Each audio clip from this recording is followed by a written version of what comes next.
Hi Queens, it's your Queen Minimengli. Ngayon, pagpapatuloy na natin ang istorya ni Grace, Princess Sabriana dito sa The Story of Us Present, The Story of Us Present, The Magic Drawing. Okay? Ano kaya ang kakahinatnan ngayon na bumalik na ang sitwasyon ni Grace as Princess Sabriana?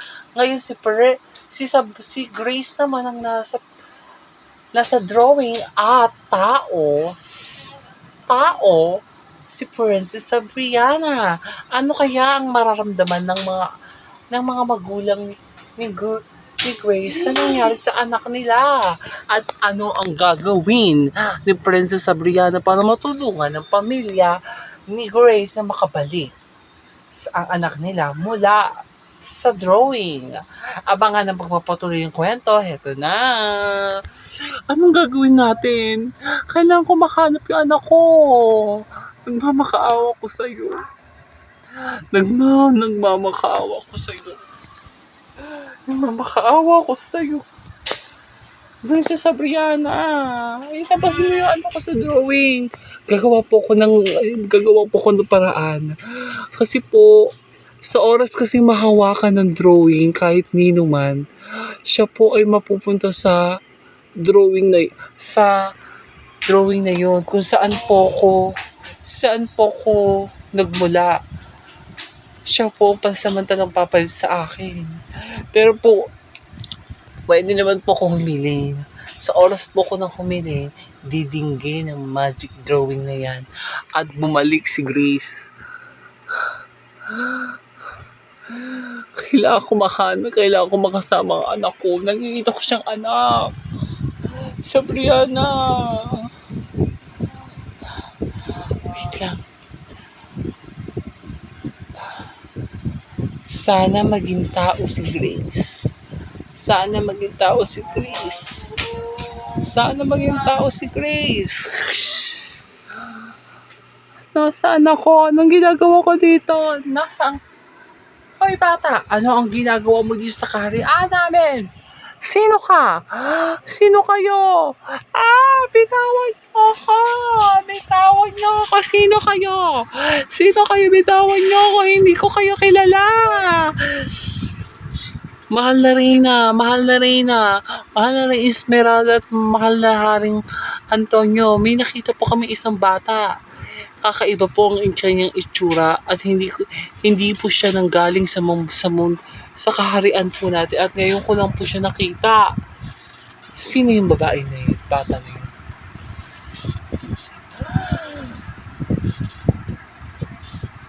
Kilala kita. Ikaw ang babaeng nakilala ng anak ko sa kanyang hula. Sino pong anak ninyo? Si Princess Sabriana, yung anak ko.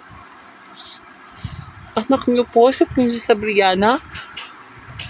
Bakit kilala mo ang anak ko? Bakit po kilala yung anak ko? Kasi po siya po yung idol kong Disney princess. Siya po yung magandang Disney princess na kilala ko, si Princess Sabriana. Huwag mo kung ginagawang tanga, bata. Kilala mo kung sino ang anak ko. Si Princess Sabriana ay ang anak ko. Matagal na siyang nawawala sa kaharian na ito. Kailangan mahanap ko ang anak ko sa lalong madaling panahon. Hindi ko nga po kilala kung sino po yung hinahanap nyo. Huwag kang sinungaling. Hindi ako tanga. Ha? Huwag kang sinungaling. Hindi ko pa naaminin ko na po. Kilala ko po si Princess Sabriana. Nung dinowing ko po siya sa drawingan ko po. Nung dinrawing ko po siya doon sa papel ko. Wish ko po sana po maging tao si Princess Sabriana. Hindi ko po akalain maging tao po si Princess Sabriana.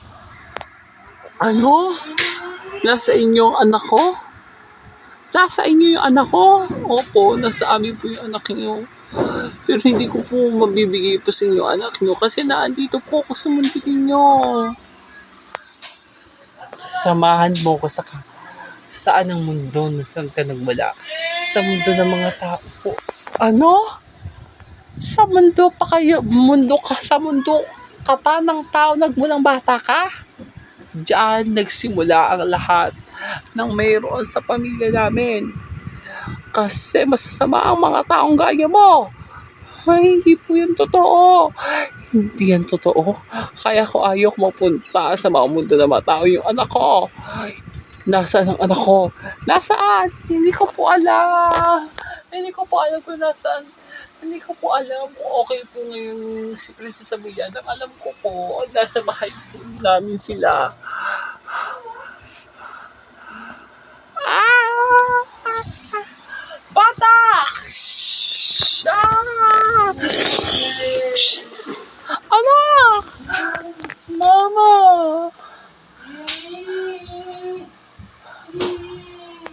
Hoy, Grace, saan ka lang galing? Anak! Sabi ko sa'yo, huwag mo kakawakan yung drawing mo na yun eh. O mapahamak ka, okay ka lang ba? Okay lang po ako. Saan ka galing? Saan ka dinala ng drawing? Sa lugar po saan nagmula si Ate Princess Abriana. Nanggaling ka sa kaharian namin? Doon ka dinala ng magic drawing na yan? Nakilala mo ang mga magulang ko? Nakita ko ng mga kawal ninyo kaya dinala ako sa kaharian nyo. Tapos kinausap ako ng nanay at tatay mo. Alalang-alala sila sa'yo. Pagkawala mo, ganyan naman sila eh. Alalang-alala sila sa pagkawala ko. Pero pag makita nila ako, gagawin nila akong alipin. At gagawin nila akong sunsurulan sa lahat ng gusto nila. Matanda na ako, gusto ko makapag-isip ng sarili ko. Pagod na ako. Pagod na ako. Maari ata sa Brianna na maumuwi ka na lang sa iyo. Lapis sa pag-aalala ng mga magulang mo sa'yo. Kaya mo sila. Pati Glenda, hindi nila alam, nararamdaman ko, ilalila ako. At sinusurunan ako sa gusto nila. Ngayon, nasa iba na ako mundo nakatira. Hindi ko papayagan ng sarili ko na makuha ulit nila. Pero sila pa rin yung mga magulang mo. Mas alam nila kung ano makakabuti sa'yo. Mas alam nila mas makakabuti sa akin. Yun lang naman iniisip nila eh. Pero hindi nila alam, iniisip ko. Hindi nila alam. Nakakapagod din. Na sinusunuran ko sa lahat ng gusto nila. Tapos, ikaw pa maglilibas sa mas ibang tao. Nakakapagod. Sobrang nakakapagod. Hindi ko na alam kung kaya ko pa ba. Nakakapagod. Nasaan nagpunta ang bata na yun? Hindi ko po alam. Malakas ang kutob ko. Kung saan nanggaling yung bata na yun, naandoon yung anak natin, Antonio. Mapanganib yung lugar na yun. Ba't napunta ang anak natin doon? Hindi ko alam. Kailangan natin kumuha ng para makapunta tayo sa mundo nila. Anong gusto mo? Manggugula ka din doon? Hayaan mo muna ang anak natin. Hahayaan na lang natin yung anak natin doon? Nasisiraan ka ba ng ulo, ha? Anak natin ang nakatayo dito. Anak natin ang nakatayo sa atin. Kaya wala. Hindi mo alam yung nararamdaman ko. Kung ayaw mo kong tulungan sa gusto ko, ako na lang ang gagawa mag-isa na hindi ka kasama. Teka lang. Teka lang, Esmeralda. Sige na. Pero kailangan muna natin gumawa ng paraan para matapos na natin to.